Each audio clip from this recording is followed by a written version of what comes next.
போலி மருந்து தயாரித்த வழக்கில் தற்போது பல்வேறு அதிகாரிகள் கைது செய்யப்பட்டிருக்கிறார்கள்.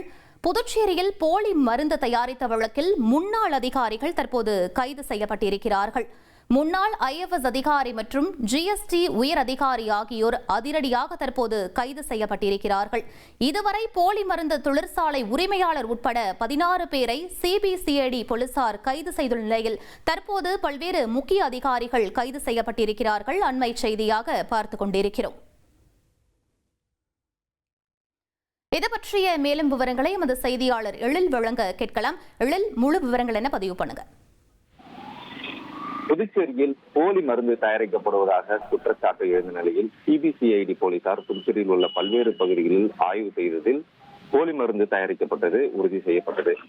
இதனையடுத்து போலி மருந்து தயாரித்த தொழிற்சாலையின் உரிமையாளர் ராஜா உட்பட 16 பேரை இதுவரை CBCID போலீசார் கைது செய்துள்ள நிலையில் மேலும் இந்த வழக்கை CBI மற்றும் NIA அமைப்புகள் விசாரணை மேற்கொள்ள வேண்டும் என துணைநிலை ஆளுநர் பரிந்துரை செய்துள்ளார்.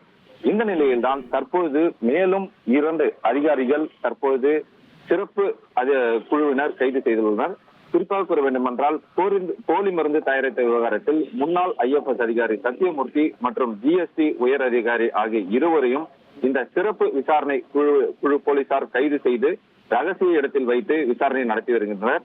மேலும் தற்போது வரை கிட்டத்தட்ட 18 பேர் இந்த போலி மருந்து விவகாரத்தில் கைது செய்துள்ளது குறிப்பிடத்தக்கது.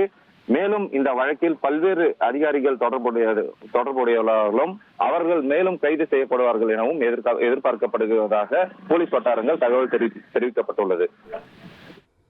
விவரங்களுக்கு நன்றி. உங்கள் தந்திவன் தொலைக்காட்சியில் கணபதியே வருவாய் தினமும் காலை 7 மணிக்கு காண தவறாதீர்கள்.